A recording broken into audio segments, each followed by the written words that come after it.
How do we mathematically pin down a function that never stops growing?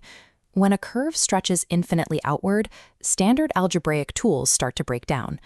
Finite limits work perfectly when everything is bounded, but to analyze asymptotic behavior, we need a system capable of stretching all the way to the edges of the extended real number system. The classic text Principles of Mathematical Analysis solves this by reformulating standard limits entirely in terms of topological neighborhoods. This graph shows a finite point x on the x-axis. A standard neighborhood here is just a segment, extending a small distance delta to the left and right, written as the interval from x minus delta to x plus delta. By shifting our focus away from calculating rigid algebraic distances and instead looking at these regional boundaries, we build a single logical framework that handles both finite points and infinity. The immediate problem we face is arithmetic. Because infinity is not a standard real number, we can't subtract a finite delta from it to create a typical boundary.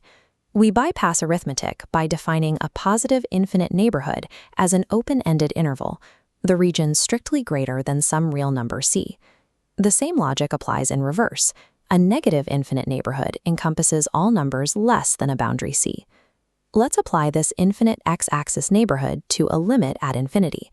This graph shows the function 1 over x squared plus 2. We place a finite epsilon band around the target limit of 2 on the y-axis.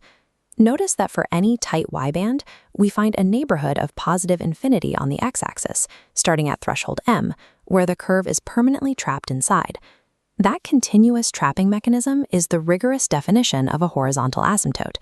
It translates the abstract idea of long-term behavior into a precise topological relationship. Now, let's reverse the variables for a moment. What happens when the input approaches a finite number, but the output itself shoots upward without bound? This graph shows 1 over the absolute value of x. We set a high horizontal threshold m. The region above is our infinite y-axis neighborhood. Selecting a small finite neighborhood around 0 on the x-axis forces every output directly into that infinite region.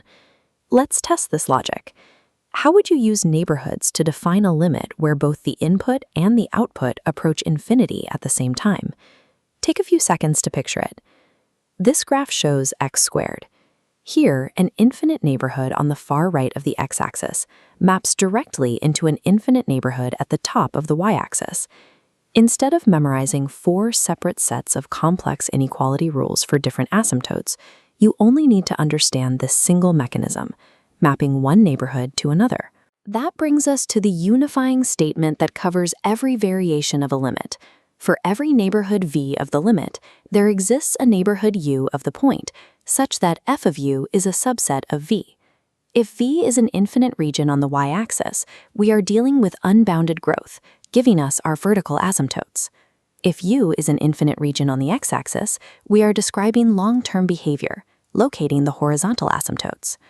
Moving from algebraic calculations to this spatial, set-based logic marks the transition from introductory calculus into the rigorous proofs of real analysis.